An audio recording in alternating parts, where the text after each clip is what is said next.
Salut, c'est Pierre Amiche. Cette semaine, Hugo Bonneval. Il a tout l'attirail pour agacer. Le joueur est rapide, vif, élégant. Le mec est beau gosse, parisien, car oui, Hugo est un titi, un vrai, avec les expressions et la gouaille qui va avec. Seulement les dieux du rugby sont un peu coquins, et comme il avait tout, ils lui en ont repris un petit peu. Sa carrière va être marquée par les blessures, et notamment un genou qui lâche, les douleurs, les opérations, le comeback, et finalement, à 32 ans, le plus élégant de sa génération va raccrocher. Une trajectoire sur laquelle Hugo va revenir avec moi entre passion et reconnaissance. Sans plus attendre, c'est Hugo Bonneval, la classe parisienne. Et pour ce nouvel épisode de Rugby Brut, je suis avec un joueur qui a marqué le top 14 par ses arabesques et son élégance. Hugo Bonneval, bonjour. Bonjour Pierrot, bonjour tout le monde. Eh ben merci de m'accorder du temps pour ce podcast Rugby Brut. Tu connais le concept, tout ce que tu diras sera retenu contre toi. À partir de maintenant, il n'y aura plus de montage. Ça va, t'es pas trop angoissé? Écoute, on va s'accrocher aux branches, hein. On fait comme on peut. Bon, a priori, on se connaît un petit peu, tu sais bien que si je te piège, c'est malgré moi. On va remonter le fil de ta carrière en repartant de quand tu étais tout petit. Tu es né à Toulouse, mais tu es bizarrement un véritable Parisien. Oui. Tu as 100%. grandi à Vanves. Est-ce que tu te sens profondément parisien? Oui, puisque je suis né à Toulouse, mais je n'y ai jamais vécu. Et voilà, j'ai toujours habité en région parisienne, à Orsay, puis à Châtillon, puis à Vanves. Voilà, L'ascension sociale, quoi. donc je suis du cru. Je suis là et très fier d'être parisien, quoi. Quel type d'enfant tu étais? Souvent, dans ce podcast, quand je pose cette question aux joueurs professionnels, la plupart me répondent hyperactif, très difficile à canaliser, sportif à bloc, je faisais 14 sports. C'était ton cas aussi? Hyperactif, je sais pas. Faudrait demander à ma maman. Très difficile à canaliser. Je pense pas petit. Je pense que c'est en grandissant un peu que j'ai été un peu compliqué, tu vois. Vers l'adolescence où là j'ai commencé à... Parce que je voulais des choses différentes et voilà.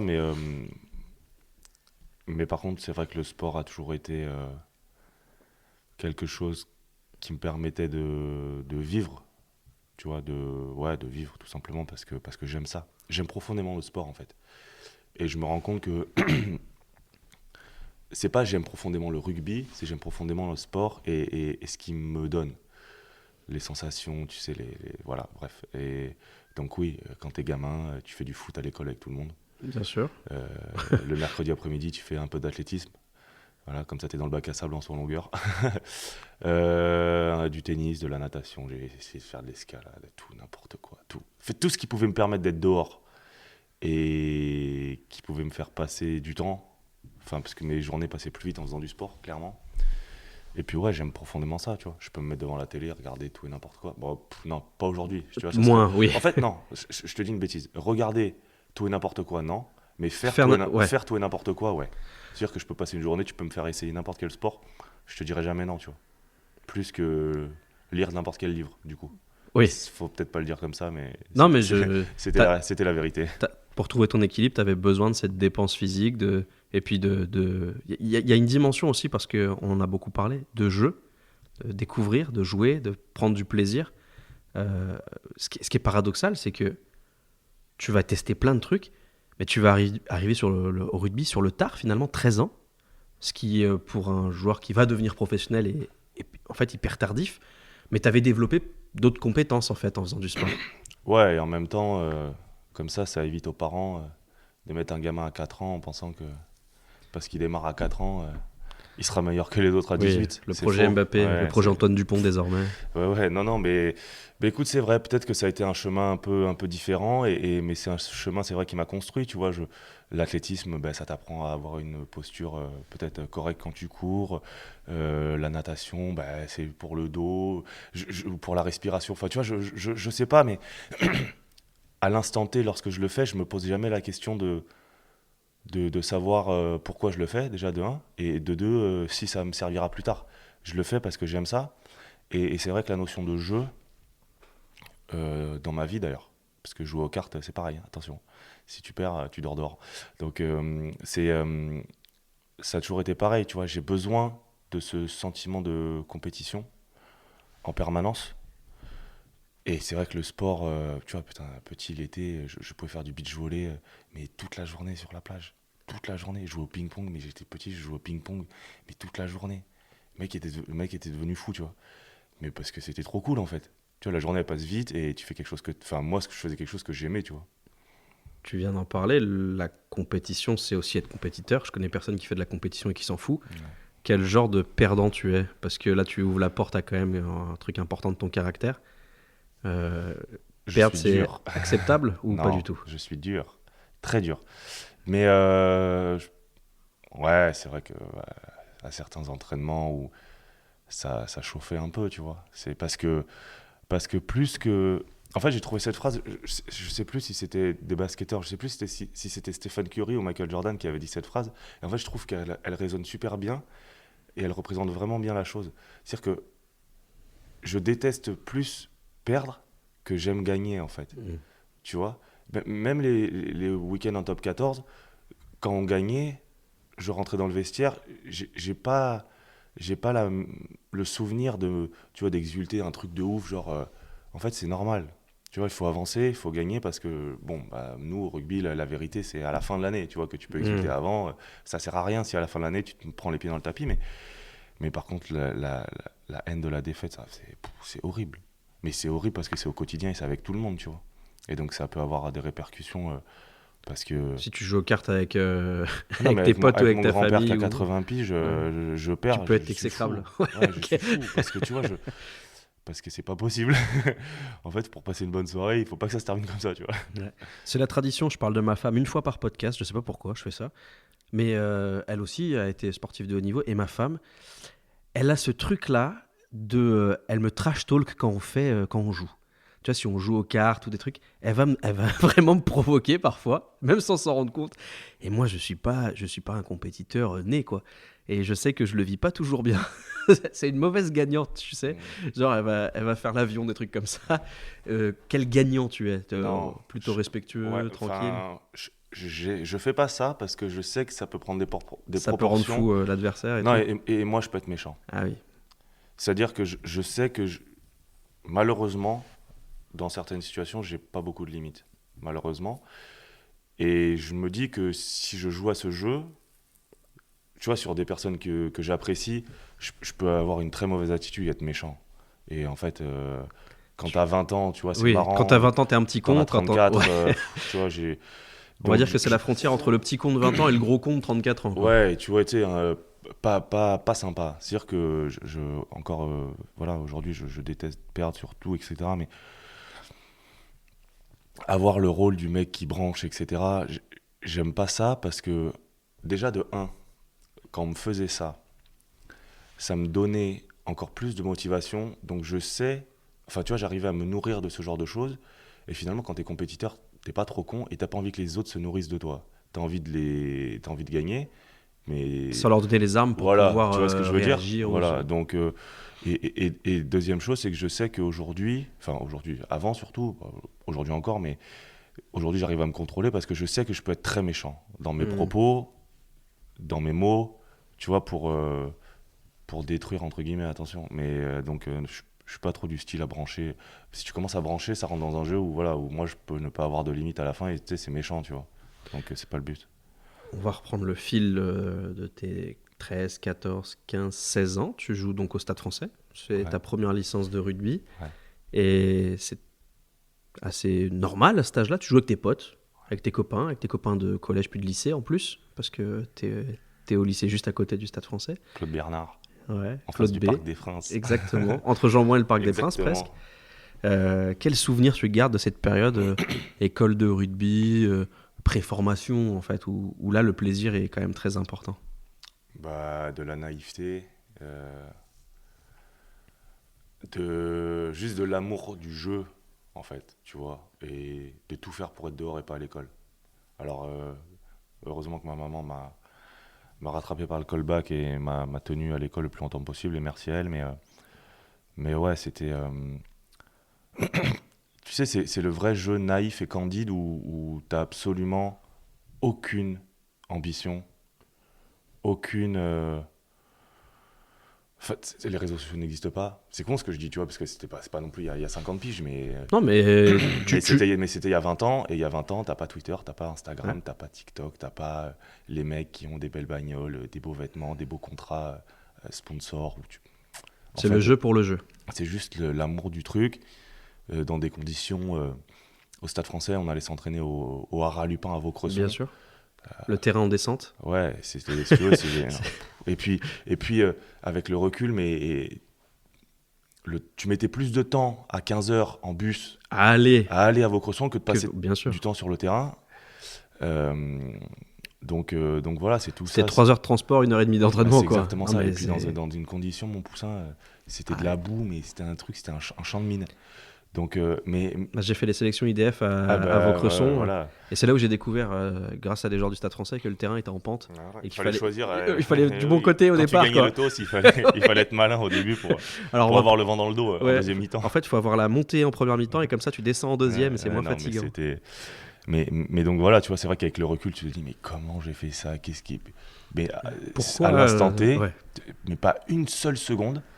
Et là où je suis totalement 100%, tu vois, droit dans mes pompes, c'est que pas une seule seconde, ça a été un effort. Tu vois? Jamais. Ça a toujours été trop cool. Les matchs le dimanche matin à 10h, tu vois ce que je veux dire, les trucs, tu te dis, mais qu'est-ce qu'ils font les gosses? Aller péter à Tataouine-les-Orges. Ils sont malades. À Clermont-Loise. Pour rien en plus, parce que tu joues pas à grand-chose. Voilà, tu vois, tu joues pour une tartine de Nutella à 11h avec un chocolat chaud. Hein, tu vois. 4 quarts orange, 4 quarts oasis mais du mercredi. C'était trop cool. C'était vraiment trop cool. À ce moment-là, tu l'as dit, le fait de devenir professionnel, ça n'existe pas vraiment, c'est le jeu pour le jeu. On va quand même faire un petit saut de puce. L'année 2008-2009 et encore plus 2009-2008, tu as 18 ans. L'entraîneur s'appelle Ewan McKenzie, le fameux mangeur de sandwich qui va se faire débarquer. Mais aussi Christophe Dominici, Fabrice Landreau, qui viennent voir parfois les entraînements des jeunes, qui parlent un peu avec toi. Tu vas même partager quelques entraînements avec les pros. Tu sens que tu peux y arriver à ce moment-là, que tu n'es pas loin de passer le cut? Ça, il faut leur demander à eux si à l'instant T, ils pensent que je peux le faire. Moi, dans ma tête, depuis le début, je sais que je vais le faire. Mais entre toi et devant ta glace ou ta conviction dans ta chambre et la réalité du club, réalité du club, des gens qui l'entourent et tu sais, des obligations de résultat, il y a un monde souvent. Moi, à partir du moment où j'ai dit je veux jouer, si tu veux, c'est décidé. Tu vois, j'ai pas de... C'est pour ça que sur certains trucs, je peux être très dur, c'est parce qu'à partir du moment où je dis je veux ou je veux pas, tu vois, donc t'as le mauvais côté du je veux pas. En fait, tu peux faire ce que tu veux, si je te dis non, c'est mort. En fait, quand je fais les premières sélections IDF, tu sais, pour la Canal et puis les tournois, là, je commence à me dire que si tu veux un moment basculer dans quelque chose de plus que simplement jouer avec tes potes, il faut faire autre chose. Tu sais, c'est la fameuse phrase, si tu veux quelque chose que tu n'as jamais eu, il faut que tu fasses quelque chose que tu n'as jamais fait. Donc voilà, après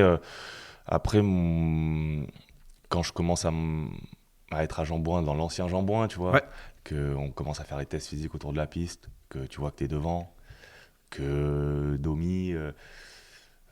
et peu à son âme, hein, mais Domi m'amène voir le doc qui est aujourd'hui le doc de l'équipe de France, Alexis Savigny, tu vois, et je dois avoir 16 ans. Et il lui dit, doc, donc il me prend par la main, il m'amène dans le bureau du doc.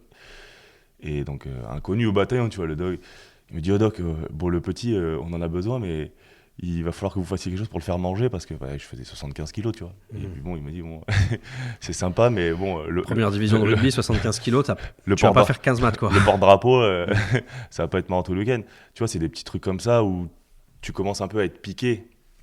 Tu te mets à y croire et une fois, en tout cas, moi, une fois que j'ai été piqué, tu sais, quand la porte, elle s'entrouvre un tout petit peu, tu fais... Il faut pas que je la laisse se refermer. Donc voilà.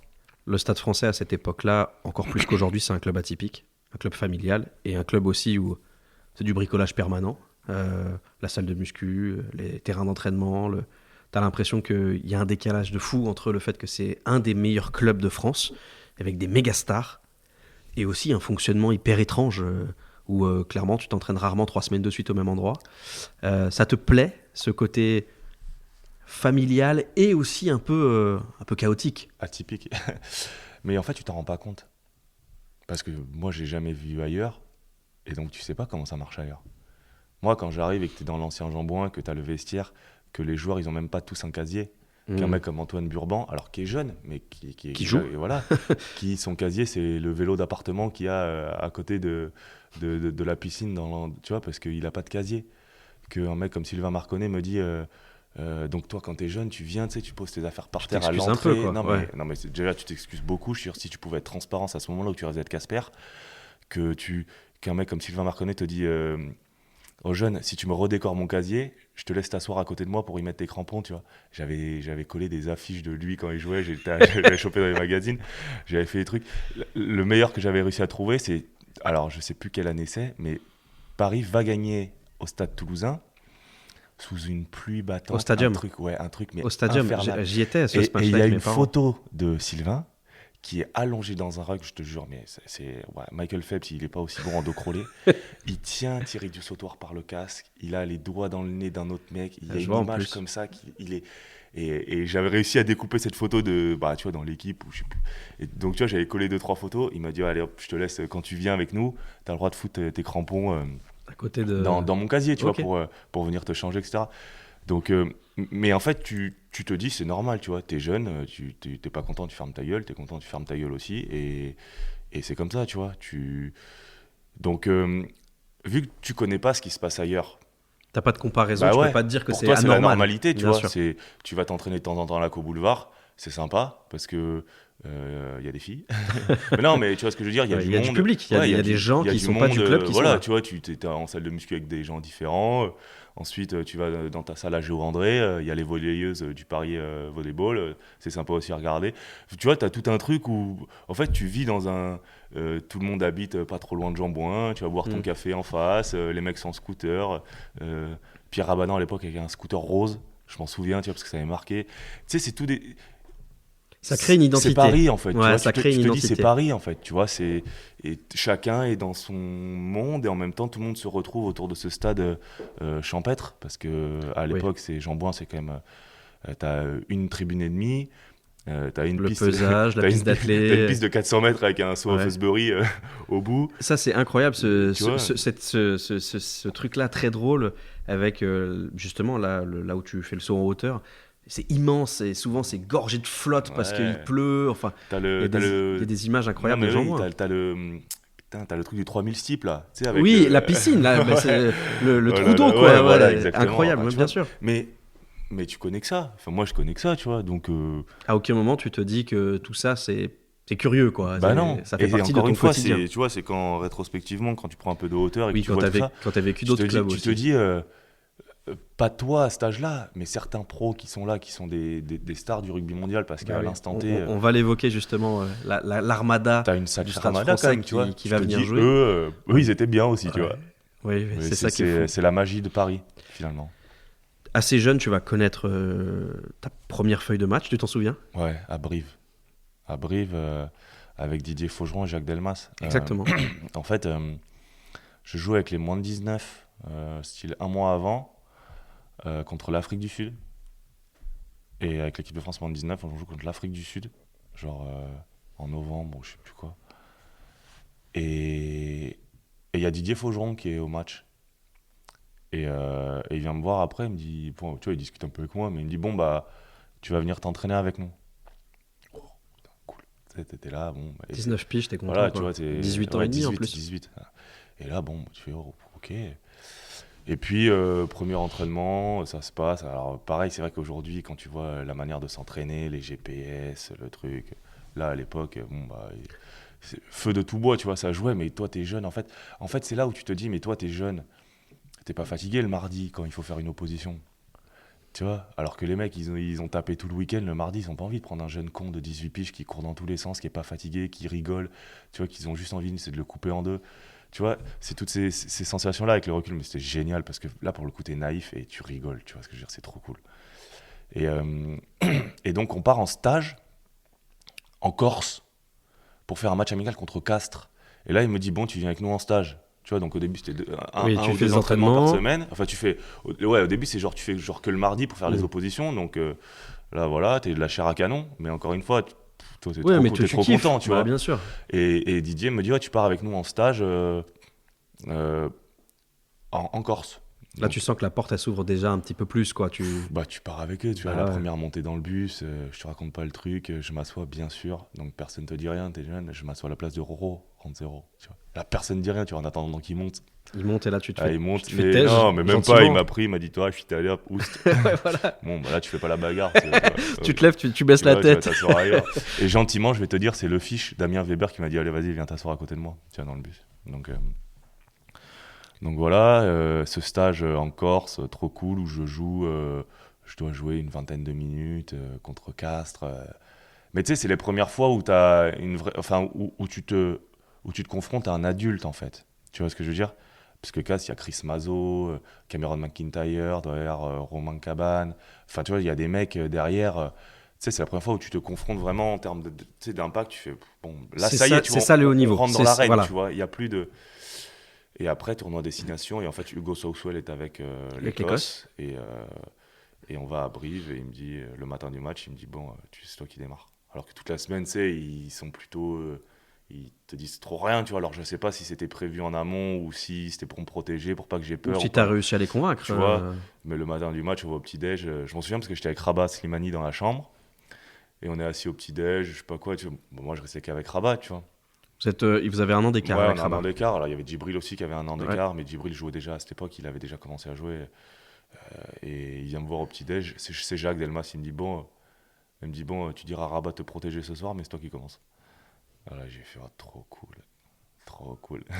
Tu vois. Pourtant, à l'époque, jouer à Brive, c'est pas un cadeau. Non, non, mais C'est- ça n'a jamais été un cadeau parce que j'ai jamais gagné là-bas. Tu vois, j'ai jamais gagné là-bas, mais frère, Mais ça y est. tu m'aurais envoyé dans la gueule du loup Oui, t'aurais joué les. n'importe où, Ouais. frère.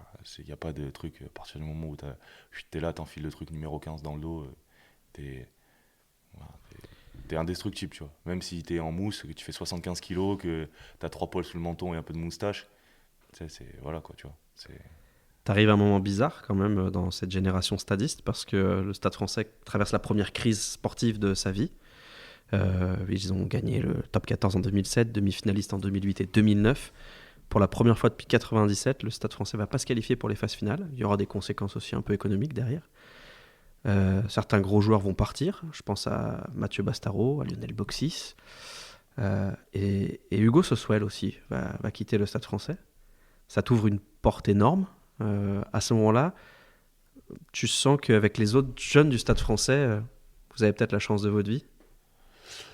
Bah, c'est paradoxal parce que, comme tu dis, il y a un changement de président avec Ouais, la l'arrivée fin de Thomas Savard et la fin de Max Guazzini. que moi j'ai connu sur la fin finalement. T'as Et fait là, deux saisons ouais, où deux il ou est trois, président ouais, et deux dont ou une où trois, t'es encore. très jeune, Voilà. ouais, où je démarre juste, mais bon. Euh, et l'arrivée de Thomas Savard, exactement, qui remet au pot, hein, parce que Oui. moi, il faut être Il honnête, arrive tu pour vois, boucher je veux des dire, trous. heureusement qu'il est là à l'instant T, ce monsieur, parce que sans lui, je sais pas si le club aurait réussi à survivre, malheureusement. Et, euh, et ouais, il y a des joueurs qui quittent le navire, euh, dû aussi à l'entraîneur à l'époque, australien, qui avait mis... Enfin, bon, ça avait été très compliqué avec lui. Voilà. Moi, je sais que ça a été... Michael Cheika, ça a été très compliqué. Et Bah, je pense en fait que euh, on n'est pas fait comme eux, tu vois. Et avec le recul, quand je vois par exemple Stuart Lancaster avec le Racing aujourd'hui, tu peux pas te il- dire qu'il est nul, mais ça a non, pas marché. mais c'est très dur au quotidien, quoi, avec ce genre de personnage. Alors, je sais pas comment c'est Stuart Lancaster, je connais pas, mais le pédigré est le même, en fait, tu vois. C'est-à-dire Ouais, bien sûr. qu'il est au Leinster, il gagne, et Stuart Lancaster est au Leinster, il gagne. C'est un Ils anglophone. arrivent en France Et ils arrivent, ça marche pas. et ça explose, parce que ils ont une manière de fonctionner, je pense qu'ils nous... enfin, on n'y arrive pas, tu vois. En tout cas, nous, à Paris, je sais que ça avait été très compliqué, tu vois. Bon, mais après, voilà, donc des joueurs majeurs de cette équipe, tu le dis, Mathieu, Basta, la Bah, boxe. ceux qui partent, t'as aussi les Guizamon, Non, mais James voilà, Haskell. tu vois, c'est des C'est joueurs. des gros pédigrés, Ah des bah, gros joueurs. ouais, bien sûr, bien sûr. Et bah non, mais toi, tu te dis, derrière ça, tu retrouves ta Christophe. En fait, ce qui est fort à chaque fois, c'est-à-dire que pendant, je pense, les 5 premières années de ma carrière, tous les ans, j'avais un nouveau coach. Ouais, J'ai j'allais fait l'aborder. Mackenzie, Domi, qui sont sortis en milieu de saison pour avoir Delmas, Faugeron, pour avoir Sheka Losuc. Faugeron, Ah oui, Sheka Losuc Oradou, et finalement Gonzalo. Où là, C'est plus stable, bah même ouais. s'il y a quand même aussi la valse des entraîneurs, Ouais, puisque mais tous les t'as- ans il se passe quelque ouais, chose. mais Quoi. t'as Gonzalo en Mais manager voilà, qui bouge pas. tu Voilà. fais 4 ans je crois avec lui, Ouais, où bah, on y reviendra, mais c'est génial. coach, Gonzalo, très fort, très fort. particulier.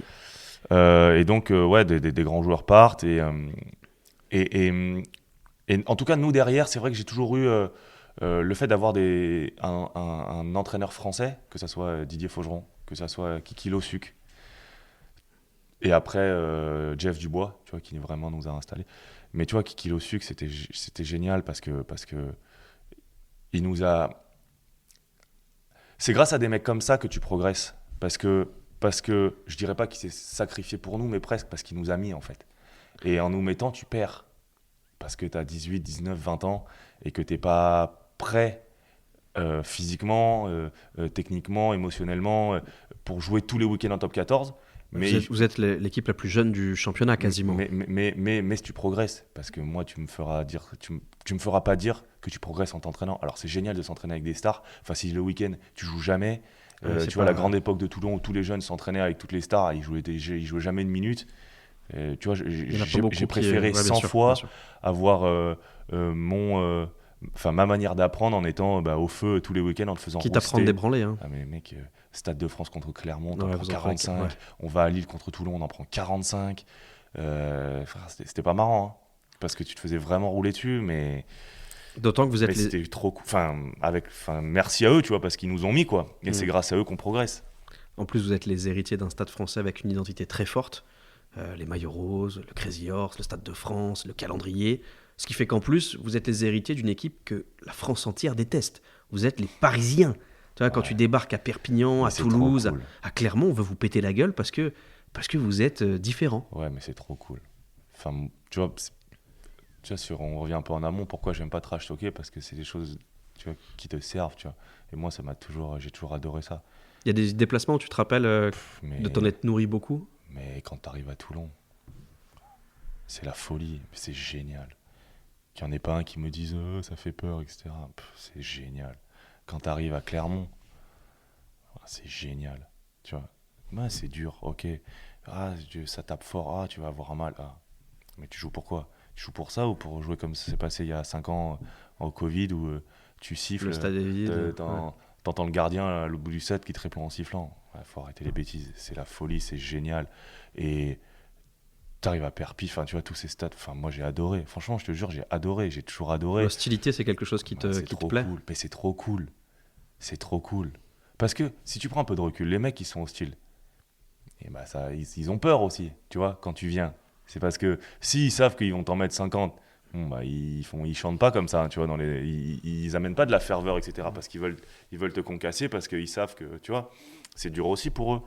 Mais Puis ça reste du folklore. Tu sais que voilà, en dépit du fait que ce soit un sport de combat, tu sais qu'ils vont pas envahir la pelouse pour te péter la gueule. voilà. Quoi. Donc Ça reste, à part les blessures inhérentes à ce sport, qui sont très graves Ouais. et très, très, très marquantes pour ton intégrité physique, mais enfin, tu penses pas à ça quand tu rentres sur un terrain. À partir du moment où tu penses à ça, ne rentre plus parce Ouais, que tu faut vois, plus jouer. mentalement, c'est fini. Non, c'est trop. Enfin, moi, j'ai adoré ces moments-là. Vraiment, je te jure, j'ai adoré. Et puis avec Paris, enfin, tu vois, tu prenais l'avion tous les week-ends, tu dormais à l'hôtel. Tu vois, t'avais un vrai week-end. C'était pas genre, on prend le bus, on joue, on repart en bus. T'avais une vraie aventure, tu vois. Puis nous, on était jeunes, tu pouvais faire la fête après chaque match. Enfin, tu vois, des choses qu'aujourd'hui, peut-être, Ce serait plus bah, moins en tout cas, ou serait d'une manière difficilement différente. accepté ou t'es Mais- obligé de faire différemment. Mais nous, c'était la seule chose que tu voulais, c'est jouer à l'extérieur. l'extérieur pour faire le con le soir. C'était la folie, c'était trop cool. Le Stade français à cette époque-là aussi bizarrement va devenir une sorte d'auberge espagnole. Il y a 15 départs et 15 arrivées par an. Tu changes de la moitié du vestiaire à peu près tous les ans. Tu vas jouer avec des ovnis à l'aide de Malmanche, les Hitomiki, Lions, Genia, Saké, Contepomi, Mornestein, Digby Ioane, Guruchaga, Tiesi, Warwick. Quand on fait le bilan, t'es peut-être le mec qui a connu le plus de coéquipiers dans l'histoire du top 14. Côté staff, c'est un peu pareil, on l'a évoqué. 2 présidents, 5 managers, 9 entraîneurs en 9 saisons. C'est chiant de vivre dans un club où il y a autant de mouvements.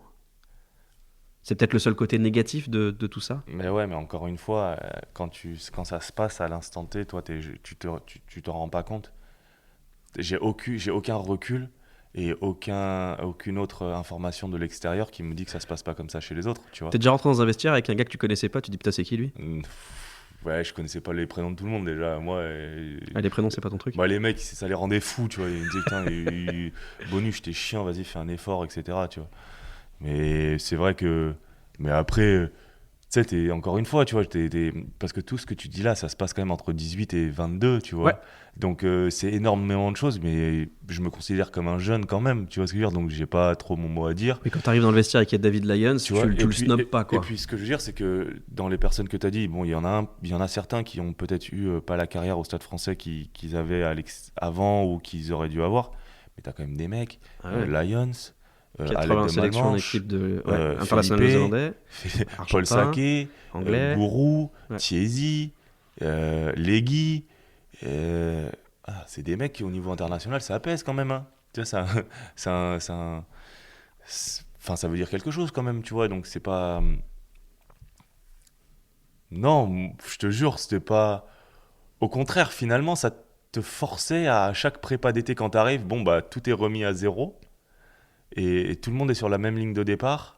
Parce que tu sais comment c'est, après, une fois que tu as acquis des statuts, bon, bah, Dans la saison, c'est dur à tu fais remettre en attention question. Ouais. tu fais attention de ne pas le perdre quand tu as le bon, mais tu peux tempérer certaines choses. Là, je sais pas, on repartait tous les étés en stage n'importe où, là, à la Légion étrangère. On faisait des trucs, bah, je sais pas, moi je Il y avait un côté aventure Ouais, et un exactement, côté. tu vois, t'as pas de. Enfin, moi, j'avais pas de. Je te jure, pas de recul. Et puis tu disais, bah, au moins, on part tous du même pied, tu vois. Puis jusqu'à là, t'avais connu que ça. Et Voilà. en plus, à côté de ce mouvement perpétuel de joueurs qui débarquent avec des CV énormes et puis Mais qui forcément ont pas toujours.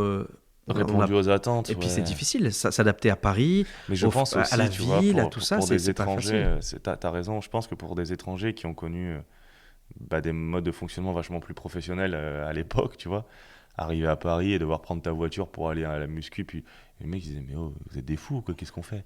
Mais en fait, toi, t'es là, t'es en scooter, t'es en 50, Elistar 50, pot touring, pied au Bien plancher, tu vois, t'es là, Avec le sac de rugby entre les mais jambes, bien sûr, en en short, bandoulière bien autour tu sûr. vois, tu te dis, mais qu'est-ce qu'il veut, là, tu veux pas envie de s'entraîner, gros con, alors qu'en fait, c'est toi qui es à l'ouest, tu vois, mais tu t'en rends pas compte, tu vois. Toi, tu vis le truc à fond, t'as aucune, tu sais, t'as aucune barrière, t'as rien, tu vois. D'ailleurs, il y a assez peu de recrues qui performent rapidement parce que c'est dur de s'adapter à Paris, Ouais, à la probablement. ville, aux bouchons. Il y a Ouais, des gars qui sont pas faits ouais, pour ça, quoi. Ils exactement, ont t'as jamais raison, connu ce truc-là. l'appartement, le truc. Mais, mais en même temps, autour de toutes ces personnes, il y a quand même un socle de joueurs permanents. Atoub, euh, Atoub, Papé, Parissé, Rabadan, Dupuis, euh, T'as Arias, des leaders qui tiennent. français. Ouais. Ou Et francophones comme Parissé, tu ouais, vois. ouais, On doit dire qu'il est français. Sergio, c'est peut-être. français, arrête un peu de bêtises. Et Serge. Serge. Et non, mais et qui te, en fait, tu vois, le fait que tu aies ce socle de leader là qui soit tatoué Stade Français, euh, ça te permet toi de pas partir n'importe où quand même. Mm. Parce que à Paris, tu peux exploser. Tous les soirs, tu peux sortir dans un nouvel endroit. Personne te connaît. Tu fais ce que tu veux. Enfin, t'es en totale liberté. Tu vois, un Indien dans la ville, c'est pareil. Et t'as quand même ce socle de joueurs-là qui te cadre. Voilà. Avec plus ou moins de rudesse. Parfois très rude, mais heureusement, finalement. Non, mais heureusement. D'ailleurs, t'en parles dans l'excellente interview de la First Team à ton sujet, d'ailleurs, que je vous invite que je partagerai parce qu'il y a des choses qu'ils abordent qu'on va pas aborder nous, et puis c'est toujours l'occasion de faire un clin d'œil à nos copains de Bureau Valais de la First Team qui ont fait une excellente interview de toi, un peu dans le même format, où tu racontes que Julien Dupuis, sur un match, t'avais savaté parce que t'avais croqué un 2 contre 1. Voilà, la remise, on va te remettre parfois un peu dans le droit chemin de manière musclée, quoi. Ouais, mais c'est bien parce que sur le moment, t'es fou de rage, mais en même temps, tu vas pas le taper parce que t'as 20 piges, donc tu fermes ta gueule. Et en même temps, tu vois, 6 mois plus tard, tu te dis. Ça t'a peut-être servi. Ouais, voilà, merci, tu vois. À cette époque-là, c'est aussi Jean-Bouin qui ferme et la découverte d'un stade mythique parisien, Charletti, la plus grande usine à courant d'air de d'Île-de-France. Difficile de jouer à Charletti? Bah ouais, c'est horrible, mais parce que tu t'entraînes à la Cité U, Donc genre tu prends le tramway pour aller à la Cité U habillé en rose. Mais tu vois, encore une fois, Ça fait partie de ta construction. bah ouais, c'est le folklore du truc et toi c'est normal. Mais là c'est là où je me dis putain, des mecs comme Sergio, des mecs comme les mecs qui doivent se dire mais qu'est-ce que je fais là, tu vois. 2 stations de tram. Ouais, qu'est-ce qui me gonfle le truc, on a pas la salle de muscu dans l'ancien local poubelle, enfin c'est tu te dis mais qu'est-ce que je tu vois, pour ces joueurs là, c'est là où tu te dis ils sont grands, ils sont vraiment très grands parce qu'il y en aurait un paquet qui avec le pedigree qu'ils avaient aurait dit oh les gars, vous savez quoi, je vous sers la louche, merci beaucoup mais là je vais fin aller, du bal. je vais aller voir ailleurs. Fin du parce bal, que, tu vois, là, voilà, c'est bien bon, sûr. il y a un moment où il faut pas non plus pousser. Et ouais, tu vois, ce terrain de la Cité U sur le périph, pourri aussi, avec les jeunes scolaires qui font le 3x500, tu sais, pour avoir Bien 18 sûr. au bac, là, qui sont là comme des cons à courir Terrain sous aussi la du pluie. terrain aussi du PUC et des sélections de Paris quand ils viennent. Ouais, C'est exactement. perdu C'était là, au milieu de la Cité ouais, U. c'est Très. n'importe quoi. Ouais, Ce stade mythique de Charletti, avec la piste d'athlée, avec. sur laquelle il manque il manque un couloir. C'est pour ça qu'il est pas homologué, tu vois, ce Il joli n'y a stade. que 7 couloirs. Ouais, putain, devant le cimetière. Enfin bon, ouais, c'est un massacre, Charletti. Ouais. Mais ça fait partie de ta construction, ça fait partie des choses qui créent des liens entre joueurs, qui créent des histoires à raconter aussi, et qui sont avec le recul des moments qui restent gravés parce que tu as vécu dans ce stade-là. Voilà, t'as des sensations, t'as des regards, des trucs dans la difficulté aussi. C'est bien aussi tu vois, de progresser, pas que dans le confort et dans le. Parce que c'était beau, tu vois, Stade de France, les Miss France, Johnny, ouais, tout le monde adorait ça, hein, tu vois. Je veux dire, moi le premier, hein, tu vois, je préférais être au Stade de France avec 80 000 personnes voilà, qu'à Charletti avec bah 3 oui, 000. exactement. D'autant que Charletti, à cette époque-là, les résultats sont pas en rendez-vous et on sait que le public parisien est assez versatile. Hein. C'est-à-dire que si ça marche pas, il vient pas. Et donc, je le sais parce que j'étais abonné à Charletti à cette époque-là. C'était grâce à toi qu'on mangeait le soir, du coup. Merci. Je faisais partie des abonnés, tu vois, on était 12 avec mon papa. Et comme. Alors, moi, j'ai grandi en Ile-de-France et j'ai joué contre le Stade français, j'ai pris beaucoup de branlées. Donc, je supportais les 13 autres équipes toute la saison pour me venger, tu vois, pour rendre fou mon père qui est supporter du Stade français. Ces saisons 2012-2013 et encore plus 2013-2014, ça va être l'explosion pour toi. Tu vas jouer de plus en plus titulaire, quasiment indiscutable d'ailleurs. Avec toujours ce noyau de potes, on en a parlé, on a donné quelques noms, Slimani, mais aussi Chabert, Flancard qui va arriver, Garot, Plisson, Camara, puis Danty, Barrault, Burban, Quentin Valençon. Vous avez presque tous été formés ensemble. Ça fait quoi de jouer avec ses potes en première division ? Bah, c'est trop cool, c'est génial. Bah, en fait, ce qui est génial, c'est que quand tu es avec eux en espoir ou le truc, tu regardes à droite, que tu regardes à gauche, que tu mets 50 points tous les week-ends. Et puis que 2 semaines après, tu es au Stade de France avec eux contre Toulouse ou contre Clermont. Bon, c'était pas le même résultat tout le temps.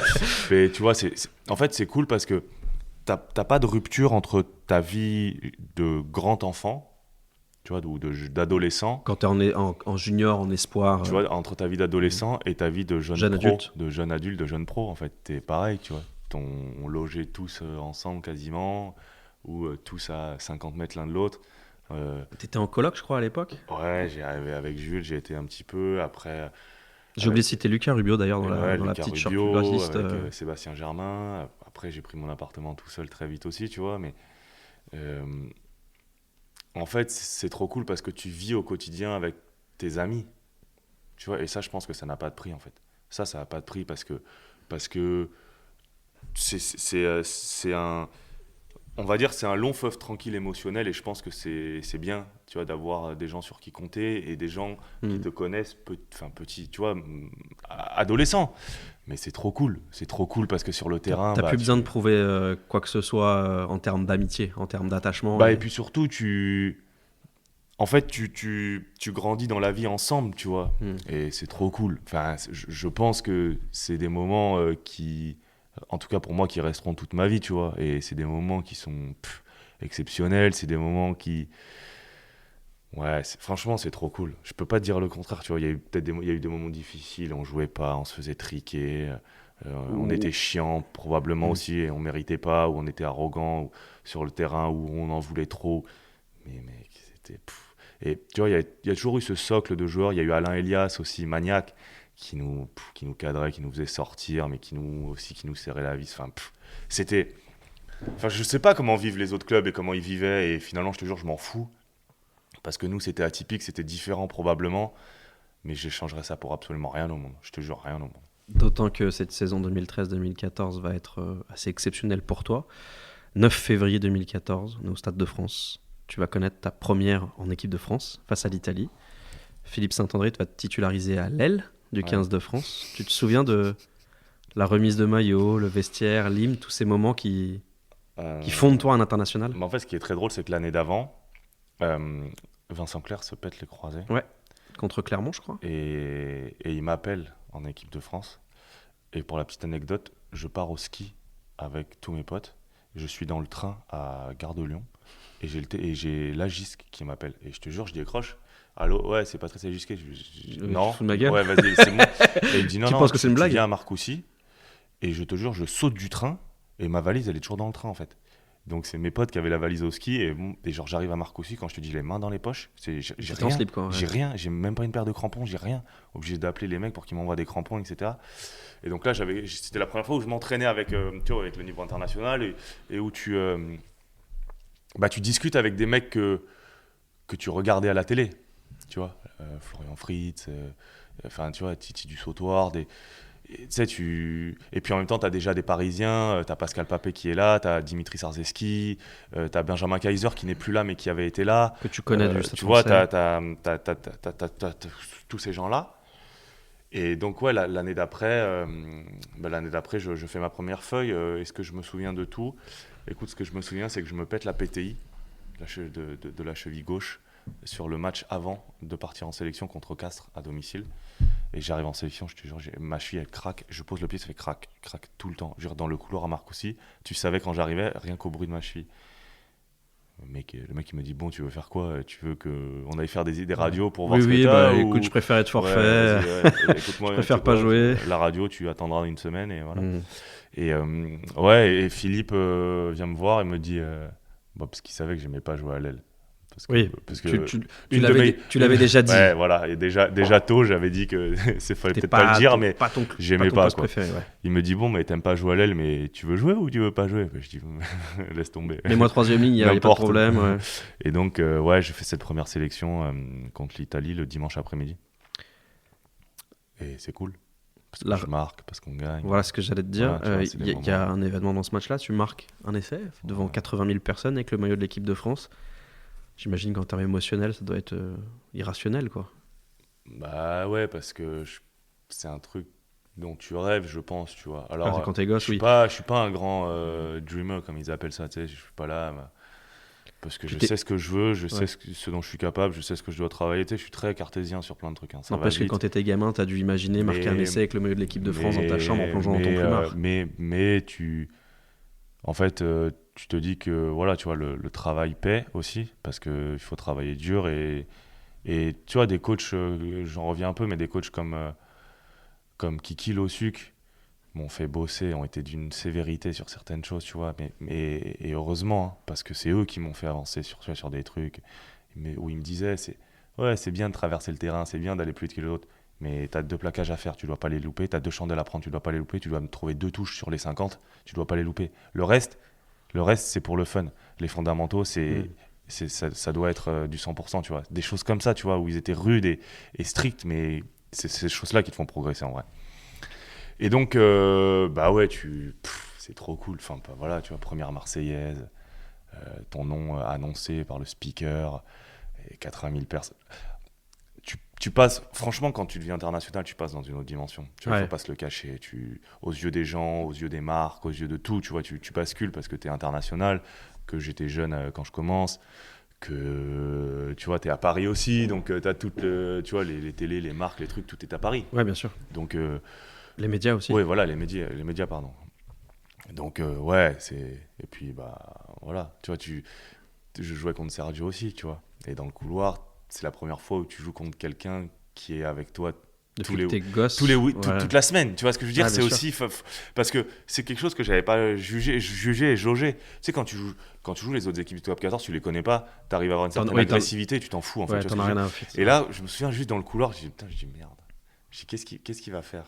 Est-ce qu'il va être gentil, normal, ou est-ce que Tu vois, c'est la guerre. Ouais. D'autant que vous aviez une complicité assez particulière sur le terrain, puisque lui était souvent sur le troisième rideau. Ouais, Tu as beaucoup accompagné au début de ta carrière. c'était le meilleur. C'est difficile quand d'un coup, celui que tu as un peu Parce badé, parce qu'il connaît toutes tes qualités, toutes il tes peut te défauts. faire mal. Ouais. Il connaît absolument tout sur Oui. toi. Tout. Il sait comment t'aimes jouer. Et comment t'aimes pas aussi. Comment t'aimes pas jouer. Il sait te mettre en lumière. Il sait t'enterrer. Il connaît tout sur toi. Tu vois, sur le jeu, en tout cas. Tu sais, mais moi, jouer avec lui, c'était la folie. Parce qu'il faisait tous les efforts, tous les trucs. Enfin bref. Voilà, c'était tous les meilleurs matchs que j'ai fait en 15. Il était pas loin pour me soulager de toutes les tâches obscures qui me permettaient d'avoir le jus et l'énergie. Peut-être un peu plus d'espace aussi. Voilà, tu vois ce que je veux dire, pour jouer tous les bons coups. Donc ouais, non, première sélection, trop cool. Il y a Rabat qui est là. Il y a Jules qui est là. Il y a Basta. Parce que quand même, j'ai démarré avec Basta, tu vois, au stade. Alors même s'il est à Toulon, c'est toujours quelqu'un, tu vois, qui a été pareil, très dur, Basta, mais très honnête. Et par contre, sur le terrain, qui a été d'une protection sans faille. Tu vois, vraiment.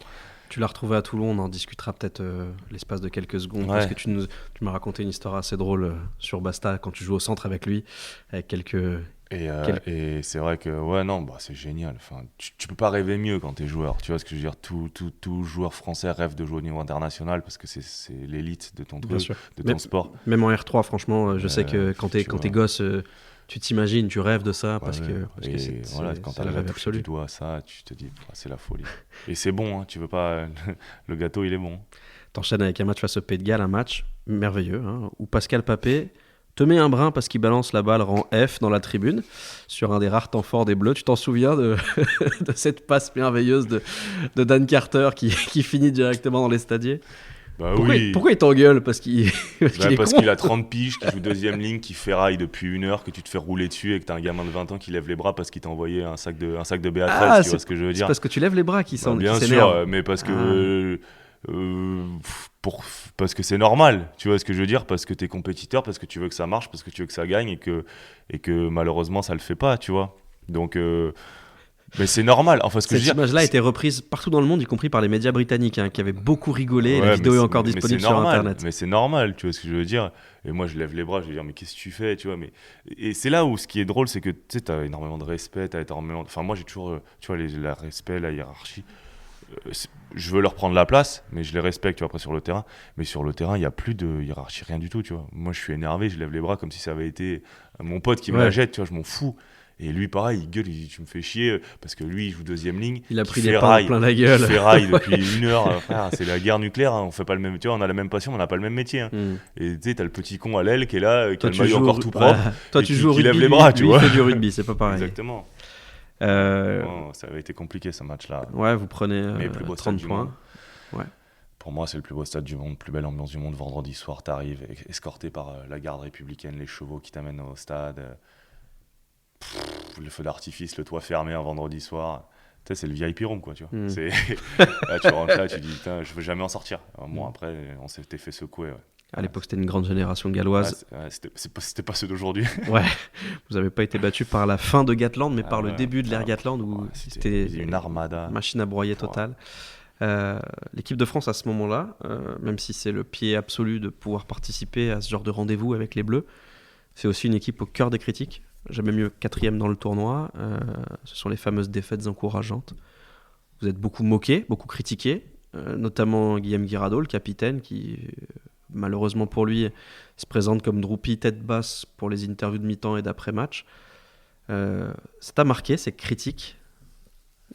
Bien entendu. Déjà, juste pour Guillaume, ça n'a probablement pas été facile, mais c'était un mec qui, à l'intérieur du groupe, était un mec en or. Vraiment. Vraiment. Et il s'est toujours relevé, il nous a toujours poussé ou tiré, tu vois. Chapeau à lui, parce que ça devait pas être mariole et sympathique de voir les mêmes têtes des journalistes qui ont un petit rictus en plus parce qu'ils veulent te faire du mal, tu vois, et ça c'est pas bien. Tu l'as ressenti, ça, le truc de... En fait, moi ce qui me dérange dans tout ça, c'est pas la critique, parce que finalement c'est normal, ça fait partie du métier. Aujourd'hui je travaille un peu avec les médias et je me rends compte que tu peux très vite tomber dans une forme de critique permanente et qui est très facile à dire quand tu es assis dans ton fauteuil et quand tu es de l'autre côté de la barrière, c'est dur de jouer. Tu vois, c'est pour ça, et je le disais hier avec toi, gagner, c'est difficile. C'est très difficile. Moi, ce qui me dérange, c'est pas la critique. C'est la remise en cause de ton... comment dire ça? C'est la remise en cause de ton éthique de travail. Moi, c'est ça qui me dérange. C'est qu'on ait pu sous-entendre le fait que l'équipe de France travaillait mal ou pas assez, ou que... Voilà. Dire que t'es nul, j'ai envie de te dire, j'ai été nul plein de fois, tu vois. Il y a aucun problème avec ça. Tu vois, il y a très peu de joueurs qui ont été que très bons, et ceux qui sont que très bons, tu les as en fin d'année à World Rugby, tu vois. Donc j'ai fait des mauvais matchs aussi comme tout le monde. L'équipe de France a fait des mauvais matchs. On avait peut-être pas la bonne technique, pas la bonne tactique, tu vois, tout ça. Mais ce qui était dur, c'est, tu vois, de remettre en cause l'intégrité des mecs dans le travail, dans l'exigence du haut niveau, tu vois. Plus qui vous étiez que ce que vous faisiez. Voilà. C'est à partir du moment où on s'attaque à toi en tant qu'individu et pas à ta performance, c'est ça qui fait mal. Ouais, parce que toi, tu sais ce que tu y mets, tu vois. Alors, la beauté du sport, c'est qu'il n'y a que toi, finalement, qui sais ce que tu y mets, parce que même quand tu tires la langue en disant « je suis fatigué sur un bronco », en vrai, il n'y a que toi qui sais si tu peux encore donner ou pas. Tu vois, le préparateur physique, il peut te mettre tous les capteurs qu'il veut. Il sait pas si t'es... Il n'y a que toi qui sais si à la 78e, tu veux te relever et sprinter, ou si tu vas faire j'ai mal aux jambes. Donc, et en même temps, tu sais pas ce que le sport va te rendre, parce que tu sais tout ce que tu donnes, mais la magie du sport, c'est que y a des aléas tout le temps et pour tout le monde, tu vois. Puis le sport, c'est injuste aussi. Hein. Il y a des fois où tu peux mettre tous les bons ingrédients, ça marche pas et tu vas pas y arriver. T'as raison à 100%. Et peut-être qu'on était des joueurs peut-être moins forts que les adversaires aussi.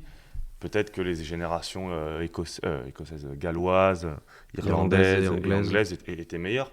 Mais c'est vrai que c'est compliqué, tu vois, parce que quand tu arrives et quand tu démarres en sachant que tu n'as pas les mêmes armes ou que tu n'as pas... c'est compliqué, tu vois, parce que malgré toute la bonne volonté que tu y mets, malgré tout l'amour pour le maillot que tu as et tout l'entrain que tu as à aller sur le terrain, prendre des scores de handball tous les week-ends, c'est pas kiffant, tu vois. La critique, c'est quelque chose qui est très délicat. D'ailleurs, tu l'expérimentes. Aujourd'hui, tu es consultant pour l'équipe, pour FT, pour la First Team.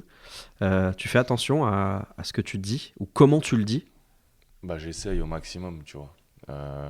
Probablement plus dans le rugby d'ailleurs que dans les autres sports, parce que finalement, je ne les connais pas dans les autres sports, donc j'ai un peu de détachement, tu vois. Mais j'essaye... En fait, encore une fois, dire qu'un mec a fait un mauvais match... j'ai appris à le dire et à dire il a pas été bon aujourd'hui, mais dire qu'un mec est nul, j'essaierai en tout cas de toujours me l'interdire parce qu'encore une fois tu sais pas ce que le mec il met toute la semaine et toutes les semaines pour être au niveau auquel il est, tu sais pas quelles sont ses situations personnelles, familiales, de couple, etc. Tu vois, il y a plein la performance, il y a plein d'extra sportifs qui rentrent en compte et qui peuvent rendre la performance bien ou pas bien, tu vois, plus que simplement le plan de jeu. Donc j'essaye toujours d'être un peu tempéré, mais je sais aussi qu'il faut être cash à des moments et c'est ce que les gens veulent entendre aussi. Donc tu vois, il faut essayer de jongler avec ça, mais dire qu'un mec est nul ou que c'est une trompette, ou tu vois, c'est pas trop le délire, quoi. De toute façon, je connais aucun ancien joueur qui le dit comme ça parce que la plupart aussi ont été victimes de l'injustice. Et le sport est dur, tu vois. Tu sais il y a que les mecs dans leur canapé qui, lorsqu'ils font leur lacet, ont besoin de ventoline parce qu'ils sont hors de forme, qui t'expliquent comment faire, tu vois. Ouais. Je pense que c'est pas inhérent au sport de haut niveau. Hein. Tu sais, le journalisme, c'est un peu pareil. Il y a des tas de gens qui peuvent pouvoir faire mieux que moi et même si, honnêtement, 99% du temps, je m'en fous. Il y a des fois une critique d'un gars que tu connais pas qui va te dire justement ça ouvre la porte d'un truc aussi parce que tu en parlais tout au début de notre entretien. Il y a aussi, conjointement avec les critiques médiatiques qui sont habituelles, qui existent depuis 50 ans, il y a aussi l'apparition des réseaux sociaux et plus encore des comptes rugby qui vont avoir des avis un peu sur tout le monde et sur tout, parfois drôles, parfois sévères. T'as réussi à pas prendre les choses à cœur? Est-ce que tu es sur les réseaux et est-ce que tu as parfois été touché par les critiques d'inconnus? Je suis sur les réseaux et j'ai réussi, je touche du bois encore, à du moins essayer de me détacher le plus possible de ça parce que ça fait partie du jeu. Que les réseaux, ça te permet d'avoir une exposition médiatique, d'avoir un espace pour pouvoir t'exprimer aussi. pour pouvoir dire des choses que tu as envie de dire ou de montrer des choses que tu as envie de montrer. Donc si tu acceptes de donner quelque chose aux gens, bah, tu dois accepter de recevoir ce qu'ils ont envie de te renvoyer, tu vois. Est-ce que certaines critiques ont été douloureuses? Peut-être. Avec le temps aujourd'hui, tu vois, j'en ai pas une en particulier où je me dis ça m'a fait mal, tu vois. Donc je touche du bois, j'espère que ça n'arrivera jamais, mais t'es jamais à l'abri de quoi que ce soit, tu vois. Après, moi les réseaux sociaux, alors j'ai démarré avec, tu vois, ça savait pas l'impact que ça a aujourd'hui, tu vois, mais je me dis que moi la seule chose qui me dérange avec les réseaux sociaux vraiment, c'est l'anonymat. Pour être tout à fait honnête, c'est ça en fait. Le fait qu'on puisse être sous pseudonyme et dire un peu n'importe j'accepte quoi. absolument tout de tout le monde à partir du moment où tu as le courage de mettre ton nom et pas Jean-Bernard 0022 avec la tête d'un lévrier, tu vois. Tu vois, tu t'appelles Fred ou Bertrand, Jeanne, je m'en fous. Tu dis, t'es une trompette, un truc, mais tu poses ton coup, tu vois, tu prends ton courage à deux mains, t'arrêtes de faire le cow-boy derrière ton clavier. Et ça, c'est l'impunité, c'est le côté pouvoir dire ce que tu veux à qui tu veux sans en assumer les conséquences. C'est le côté courage 2.0. Ouais. Voilà, parce que 3 quarts du temps, c'est le même mec qui va demander à ce que tu fasses une photo avec sa petite fille ou avec sa gamine à la sortie du stade, tu vois. Ça m'énerve. Mais ça m'énerve profondément parce que c'est un manque de courage et un manque d'honnêteté. Un mec, De toute façon, t'en as déjà connu beaucoup des gens qui viennent te voir à la fin d'un match et qui disent putain Hugo, t'as été nul. Des gens que tu connais pas. Parce qu'il faut avoir un peu de courage pour dire ça. Je pense que je n'oserais jamais faire ça. Je veux dire, il faut avoir un peu de courage. Alors dans la tribune, les mecs gueulent, t'es nul, etc. Ça fait partie du jeu. Tu vois ce que je veux dire, c'est presque marrant même. Mais oui, tu vois ce que je veux dire. Encore une fois, sûr. tu te nourris de ça. Mais il faut avoir du courage. Et tout le monde n'a pas de courage. Et les réseaux sociaux donnent du courage et un boost d'adrénaline à beaucoup de personnes qui n'en ont pas au quotidien. Et qui ont souvent des vies de merde en plus. Voilà. Et ça m'énerve.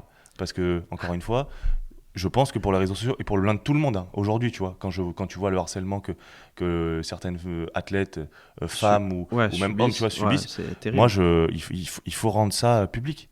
Il faut que, si tu veux être sur les réseaux sociaux, tu files ta pièce d'identité. Point. C'est tout. Mais non, mais. Alors, et là, tu vas voir les courageux. Là, tu vas voir les vrais courageux. Pour revenir aux sportifs, parce que là, je sais que c'était quelque chose tu m'en avais déjà parlé, qui te touche. Pour en revenir à l'aspect sportif, on est en 2014. Cette saison, c'est peut-être la plus aboutie sportivement jusqu'à là de ta carrière. Après le tournoi, tu es indiscutable, titulaire. Se présente la tournée en Australie. Seulement le 21 juin 2014, c'est la tuile. Dans un match déjà plié à la mi-temps et sans véritable enjeu. C'est une tournée d'été. T'as 24 ans et tu te fais les croisés. Là, c'est le début d'une très grosse galère. Ta carrière n'est pas finie, mais ta saison est pliée. Tu vas passer à côté, malheureusement pour toi, du Brennus parisien et de la Coupe du Monde. Je vais te poser la question la plus conne du monde, mais c'est les pires moments que tu as vécu en tant que rugbyman? Bah oui, bien sûr. En fait, je me pète le dernier match de la saison. Je crois que je suis à plus de 30 matchs. Et c'était la première saison de ma carrière où, ultra pleine. Avec le calendrier international, en fait, t'as pas les vacances. Ouais. Tu sais que... Parce qu'à cette époque-là, c'est pas comme aujourd'hui quand tu es international. Il n'y a pas une convention où on te force à poser 3 semaines. Moi, je sais que par exemple, on joue Castres. Derrière, on va en équipe de France. Tu as France-Angleterre au Stade de France, France-Italie. Je rentre en club, je vais jouer à Brive le vendredi soir, ramené en jet privé par Thomas Savard qui pilote avec les 3-4 internationaux qui avaient joué à Brive le vendredi soir ou le samedi matin, directement à Paris, pour être à Marcoussis le samedi après-midi, pour repartir et jouer le vendredi soir au Pays de Galles. Et après, les mecs disent « Ouais, t'es nul ». Bah ouais, mes frères, eux les Gallois, ça fait 15 jours qu'ils sont ensemble, que tu vois, nous, on démarrait juste le professionnalisme, tu vois. Je me souviens de réunions à Marcoussis où il y a une année où Toulouse n'est pas bien. Et tu avais les Toulousains qui disaient mais en fait non, nous on veut pas rester se reposer, on veut rentrer en club parce que notre club c'est notre maison et on veut les aider. Et chacun avait tu vois la hiérarchisation, la priorisation était différente en fonction de où était ton club. Exactement. Et donc c'est la première saison où j'enchaîne et où je fais tout et où j'ai pas de vacances et où sur cette saison je pars 3 jours à Marrakech en vacances. Parce que voilà. Sur une saison qui dure 10 mois quasiment, entre la prépa et la tournée. Exactement. Tu démarres début août souvent, fin juillet, début août. Non, 1er juillet parce que t'es pas qualifié avec le Stade français. Donc tu démarres, tu reprends. Ah oui, tu reprends plus tôt. Parce que t'as terminé fin mai. Donc il faut. Ils veulent pas te laisser 4 mois à rien branler. Donc tu reprends 1er juillet. Et le 21 juin, je finis. Voilà. Donc 11 mois non-stop quasiment. Et bon, je me pète sur un. Retour de mi-temps, sur un plaquage, je plaque Ashley Cooper, je crois. et en me bloquant pour le prendre. Il y a le genou qui part. Ouais, j'ai le genou qui tourne. Ouais, une douleur. Pour un truc horrible. Tu sais à ce moment-là, de toute façon, comme tous ceux qui se font les croisés, que c'est baisé. Ouais, mais alors tu vois, je te jure que au moment où je le fais, je me dis ouais, c'est normal en fait. Alors pour le coup, où j'étais très mal informé, c'est que je me rendais pas compte de l'impact que ça pouvait avoir sur toi, cette blessure, et de la difficulté que c'était pour revenir. Moi, les croisés, tous les ans, t'en as 5 qui font les croisés. Bien sûr. Et c'est normal, c'est banalisé. Ça fait partie du process d'un joueur de rugby de se péter. C'est normal, tu vois. Et donc moi, c'est normal. En fait, tu vois, il n'y a rien de plus grave, rien de moins grave. Mais en fait, non, c'est une vraie galère, c'est une vraie merde ce truc. D'autant que toi, ça se passe très mal, Ouais, très mal. puisque t'es réopéré, Ouais. t'as des problèmes au niveau de la rééducation, Ouais. et t'en reparles, et je refais un peu de promo pour nos copains de la First Team. T'en reparles de ces rééducation, le gaz hilarant pour te faire plier le genou parce que ça marche pas. Et donc, j'ai que des merdes. Galère totale, quoi. Bah déjà, quand mon genou pète, j'ai les 2 ménisques qui sont fendus en deux. Donc il faut suturer les 2 ménisques. J'ai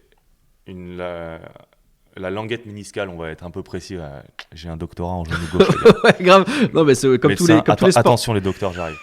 Comme tous les sportifs de haut niveau, tu connais bien ton corps de par les blessures. Languette méniscale interne du genou qui tient pas. Donc 6 mois après, obligé de repasser sur l'arthroscopie pour l'enlever parce que j'ai mal. Entre temps, j'ai algodystrophie parce que mon genou plie pas, donc j'ai de la douleur permanente dans le genou. À 3 mois, je peux plus bosser, je peux plus rien faire parce que j'ai juste mal tout le temps. Je suis à 90 degrés de flexion, enfin, il n'y a rien donc qui va. Plie pas, donc le gaz hilarant pour te forcer la flexion, essayer de faire péter les adhérences, enfin, tu vois, trouver quelque chose quoi, pour que ça avance. Donc, ouais, t'as tout, absolument tout qui fout le camp. Tout qui fout le camp. Donc ouais, c'est compliqué, c'est très compliqué. Il y aura un avant et un après cette blessure en termes de sensations, en termes, bizarrement, pas vraiment de vitesse ou de performance, parce que on va en parler, tu reviens en équipe de France. Mais tu t'es déjà demandé ce que ça aurait donné une carrière, le fameux what if, si tu t'étais pas fait le genou comme ça? Bah, bien sûr que oui. Bah, mais si tu penses à ça tous les matins, tu te flingues. Tu vois ce que je veux dire, c'est pas possible. Mais bien sûr que oui. Parce qu'à partir du moment où c'est arrivé cette blessure, je n'ai jamais ressenti la même chose sur les 2 genoux. Jamais. Jamais. Il y a des fois où je me sentais très bien, des fois où... T'as composé avec la douleur tout le temps. Mais j'ai jamais ressenti, tu vois, en termes unipodal, pour être précis, j'ai plus jamais ressenti la même chose entre le gauche et le droit. Jamais.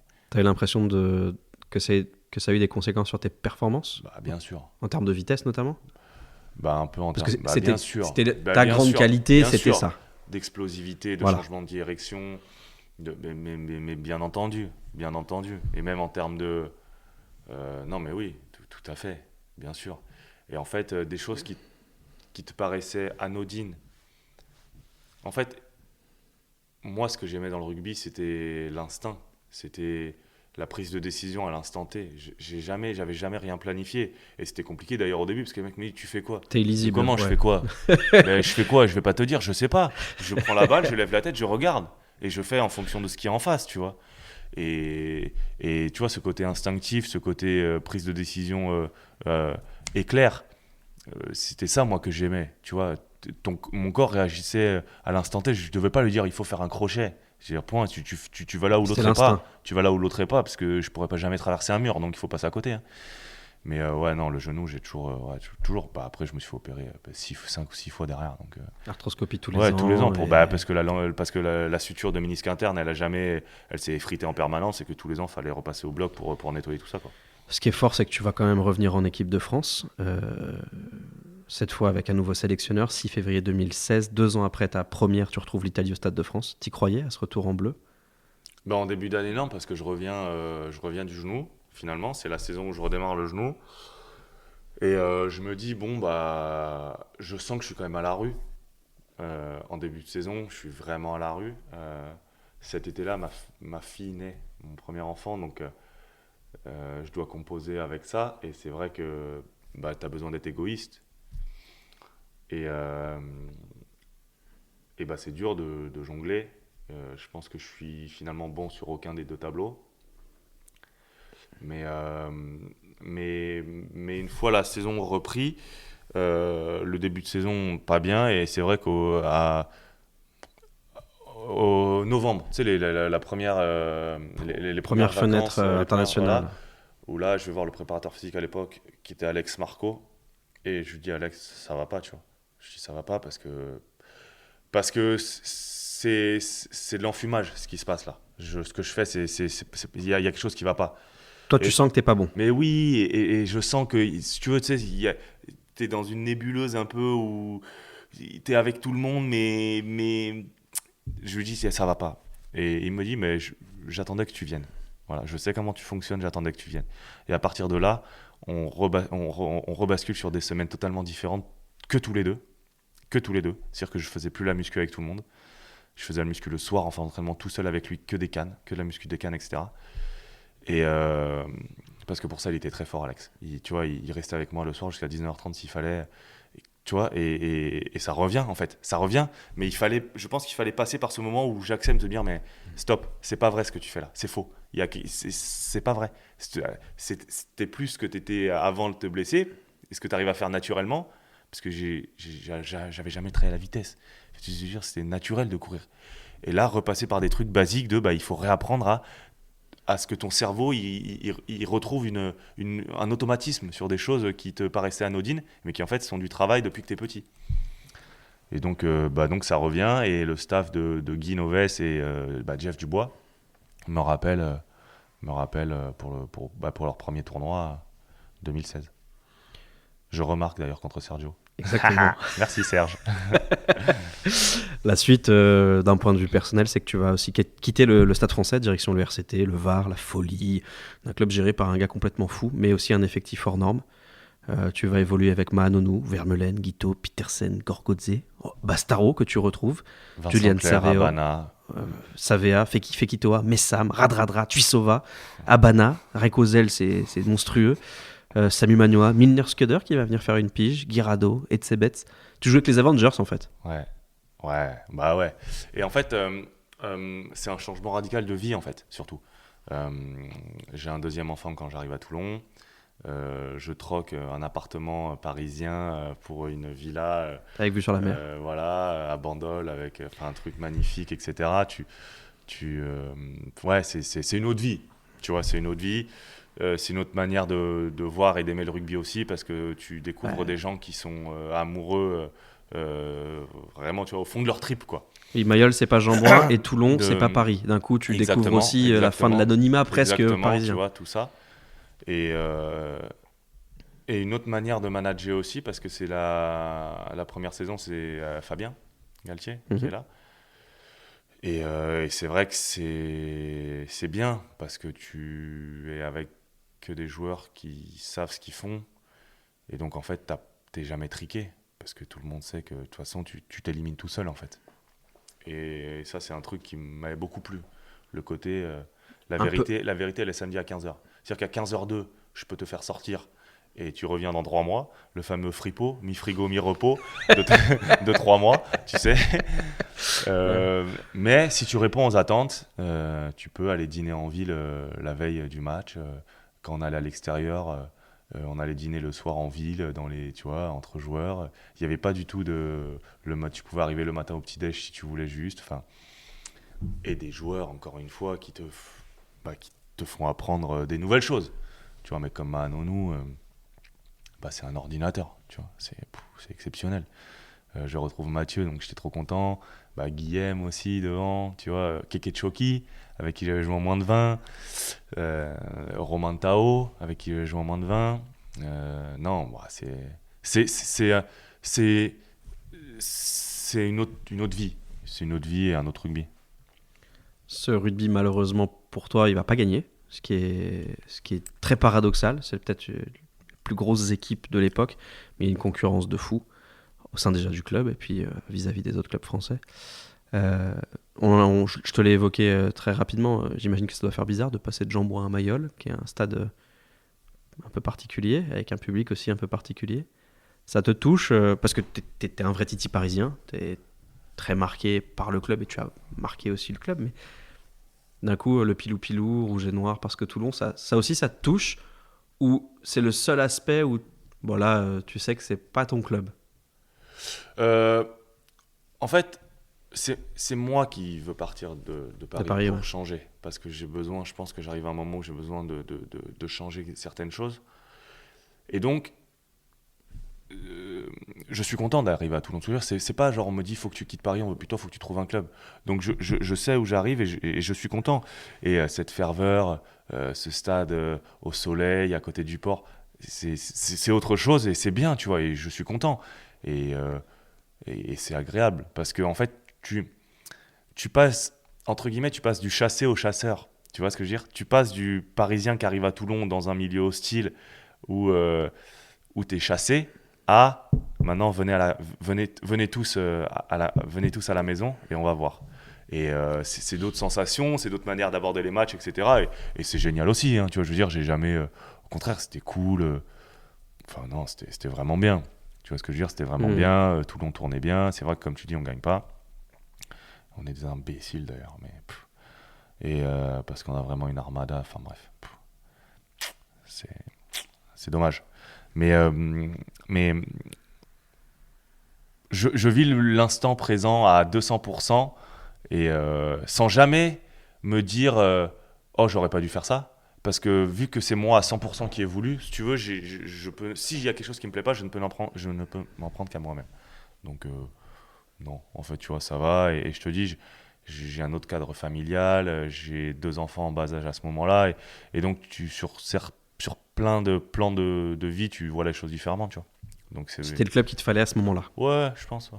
Ouais, je Et pense. t'arrives à adhérer à l'identité toulonnaise, même si Bah, tu viens d'un monde très, très ouais, différent, hein, bah, c'est vrai qu'il y clairement. a des choses où tu es toujours un peu en dehors parce que j'ai jamais été un grand fan, tu sais, de plonger dans la foule ou tu vois.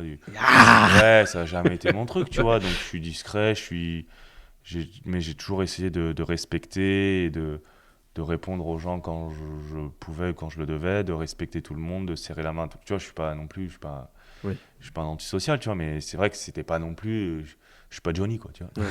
Et puis il y a une vraie culture varoise, la culture du Sud, qui baigne le club à 100%. Et Ouais. quand tu viens du Nord, c'est pas forcément Bah au facile de début, trouver tes oui, repères, oui, quoi. oui, mais en même temps, c'est plaisant aussi, Bah, tu vois parce ce que que je veux dire, parce que le dépaysement, entre ouais, tu guillemets, bah, découvres quelque enfin, le chose, dépaysement c'est fort, etc.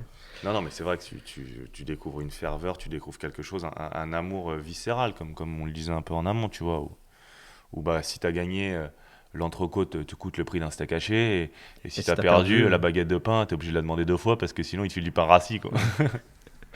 Mais euh, c'est cool, enfin, c'est bien. tu vas finir ta carrière du côté de la section paloise. C'est pas que je veux pas en parler, mais c'est juste que malheureusement pour toi, tu as à nouveau des grosses douleurs. C'est difficile. Et surtout, bah, si on fait un check-up total, un bilan médical absolu, t'es pété de partout, Ouais. globalement. Ça me fait te poser la question, ton moteur, ça a été le jeu, l'amour du jeu, et tu l'as payé cher. Est-ce que tu en veux quelque part au rugby? Non, pas du tout. Parce que sans le rugby, j'aurais rien aujourd'hui. Moi, je suis totalement transparent avec ça. Le rugby, ça m'a tout donné. Mes amis, ma famille, euh, l'amour du jeu, ce que j'ai dans mon compte en banque. Non, mais tu vois, ce que je veux dire, c'est grâce au sport que j'ai tout ce que j'ai aujourd'hui. Tu vois, la télé aujourd'hui, c'est pas grâce à mon diplôme de journaliste. Hein, parce que, et je dois tout à ce sport. Et j'ai vécu le truc à fond et j'ai adoré tous les instants. Et comme tu le dis, le jour où j'ai plus aimé, j'ai arrêté. Parce que Euh, ça m'a jamais gêné de jouer le 24 à Noël ou d'aller à la muscu le 25. J'en ai rien à foutre de bouffer la dinde le soir de Noël. Rien. Tu vois, absolument rien à foutre. De pas aller au ski et de pas bouffer la tartiflette ou la fondue, je m'en fous. Tu vois, ça n'a jamais été un effort de pas aller faire des choses à côté. J'ai toujours aimé ça. Jamais personne m'a forcé à aller m'entraîner. Jamais. Je te dis pas que j'ai toujours aimé m'entraîner Sous et la que, pluie, et que ça. un Mais, 15 novembre à 4 mais, degrés, mais mais jamais, jamais une ça seule n'a fois, je me pas été suis des dit. sacrifices. Oh, j'ai pas envie d'y aller, je Mm. préfère aller prendre un café. Mm. Rien à foutre de tout ça, rien. Donc, merci au contraire, merci rugby de tout ce que tu m'as donné, tu vois, c'est génial, c'est trop cool. Et mon corps a donné tout ce qu'il a pu, et quand il a pu, et quand j'avais plus rien dans le moteur, et j'ai arrêté très vite finalement, et ça a Ouais. été finalement très simple d'arrêter, tu vois. Parce qu'encore une fois, c'est pas quelqu'un qui m'a dit t'arrêtes, c'est moi qui me suis réveillé un après-midi dans le vestiaire en mettant mes crampons et dit mais j'ai pas envie. Et à partir du moment où je me suis dit j'ai pas envie, C'était fini. c'était fini. Et ça a été très simple, hein, tu vois. Je veux dire, je me désinsère les ischios en 2019 à Toulon, rupture totale des ischios, enfin bon, bref. Trou énorme. Trop de trucs, greffe osseuse pour raccrocher les ischios dans l'os de la fesse en haut, enfin bref, hein, une boucherie aussi. J'essaye de revenir, ça ne matche pas, j'ai des douleurs, au point même que je préfère faire du watt bike plutôt qu'aller faire le physique d'or avec les mecs. Tu vois, à partir de là, j'ai dit c'est plié, parce que je ne suis pas Pogacar. Tu peux pas préparer le Tour de France pendant 4 mois. Quoi. Je suis pas un crossfitter. Ouais. Et si je ne peux même plus faire ce que j'aime, c'est-à-dire mettre mes crampons et aller sur le terrain et avoir le sourire, parce que ça a toujours été ça, dans la difficulté, dans la défaite, dans le truc, avoir le ballon dans les mains, toujours ballon à deux mains, toujours, la tête haute et le sourire aux lèvres, mais genre, tu vois ce que je veux dire, c'est pas, je travaille pas à l'usine, c'est pas le bagne, moi ça a toujours été ce plaisir d'aller défier l'autre dans le jeu, tu vois, d'asseoir un mec, de le prendre de vitesse, tu vois, de le reprendre en travers en plongeant dans les chevilles. C'était le jeu, tu vois ce que je veux dire. Et à partir du moment où j'ai plus eu ça, bah, c'est pour ça que ça s'est arrêté très facilement et que finalement j'ai tourné la page très facilement et très rapidement parce que je ne peux plus faire ce que j'aime. Et à partir du moment où je peux plus faire ce que j'aime, je vais pas me forcer à faire quelque chose que j'aime pas parce que ça a jamais été mon moteur, tu vois ce que je veux dire. Il y a une dimension émotionnelle dans le rugby, presque sensorielle, charnelle. Il y a les odeurs, les bruits, le crampon, le camphre, l'herbe coupée. C'est pas que du combat. Il y a aussi des choses qui ont marqué nos vies. Bah, ouais. Ça te manque tout ça ? Bah bien sûr, parce que sans aucune prétention, je pense que tant que tu l'as pas vécu, tu sais pas ce que c'est. Et en tout cas, moi, tu le retrouves jamais. Le couloir du Stade de France devant 80 000 personnes, tu peux m'inventer. Moi, je l'ai jamais retrouvé. Hein. Tu vois, c'est pas. Les regards et les émotions que tu as avec les gens dans les moments difficiles, dans les entraînements durs, dans les prépas durs, dans les matchs durs, c'est ça qui crée pour moi un groupe. C'est pas que le samedi soir à l'Arc avec les copines, tu vois ce que je veux dire. Ça, c'est drôle, c'est le bon truc, c'est le bon côté, mais c'est quand ça pue et que, tu vois, c'est dans l'adversité aussi que tu crées des choses. Et en tout cas, pour moi aujourd'hui, j'ai jamais connu d'adversité au quotidien que j'ai pu connaître sur un terrain, tu vois ce que je veux dire. Donc, ce que tu as... Enfin, pour moi, il n'y a rien qui remplacera ce que j'ai vécu et ce que j'ai connu sur un terrain. Tu vois, c'est pas, je veux pas te... J'ai eu la chance aussi de monter dans un avion de chasse et ça, c'est une autre sensation qui est un truc de ouf. Pendant 1 heure, c'est Star Wars et c'est le plus beau truc du monde. Ça, si quelqu'un a l'occasion de faire ça, c'est le plus beau truc du monde. Franchement, je crois que je le ferai pas. Non, mais c'est une folie nucléaire. Ouais. C'est un truc de... C'est Star Wars. C'est pendant 1 heure, j'avais la tête dans les étoiles. Mais c'est égoïste parce que je suis tout seul avec le pilote du coup devant moi. Mais lui, il a l'habitude quoi. Voilà, tu le partages avec personne. Mais voilà. Et ça, pour le coup, c'est le plus beau truc du monde qui me soit arrivé, vraiment. Merci à eux d'ailleurs de m'avoir fait rêver avec ça. Et mais sur le terrain, les émotions que tu as, les regards, les choses, en tout cas, tu les retrouves pas dans la vie de tous les jours, c'est faux. Enfin, ou alors peut-être qu'il y en a qui arrivent, hein, mais en tout cas, moi, je les ai pas. Donc, est-ce que ça manque ? Bien sûr que ça manque. Bien sûr que ça manque. Parce que tu sais que c'est des choses qui, dans la vie, ne se reproduisent pas tous les week-ends, tu vois. Hugo, on a le même âge. Moi, je te le dis, un truc très con, mais je peux pas aller sur un terrain de rugby et sentir l'odeur de l'herbe sans devenir complètement fou.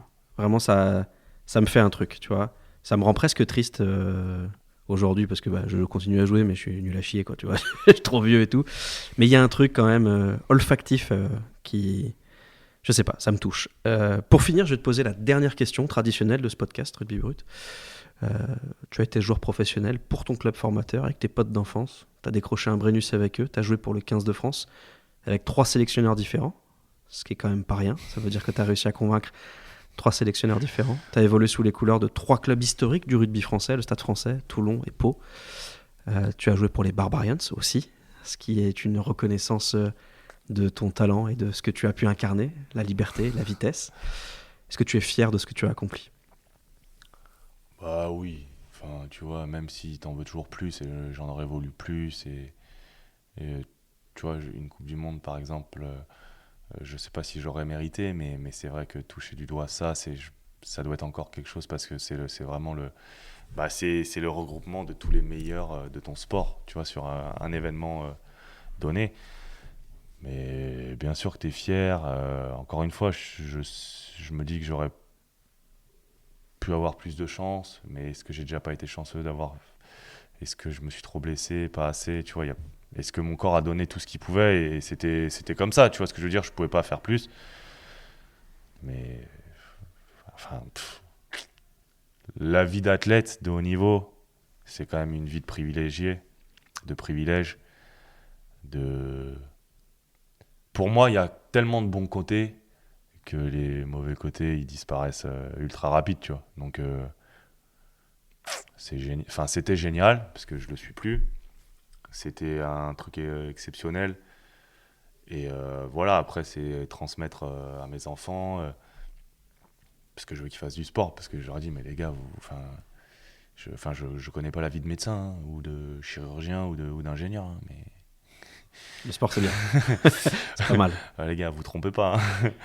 Nous, ce qu'on vit, c'est les montagnes russes, mais c'est la folie. Enfin, tu vois, c'est génial, tu vois. Donc, bien sûr que je suis fier, que voilà. Après, c'est comment transmettre ça avec des mots simples et leur donner l'envie et le goût du travail. Parce qu'encore une fois, aujourd'hui, le problème, c'est que avec les réseaux sociaux, tu vois que la face visible de l'iceberg.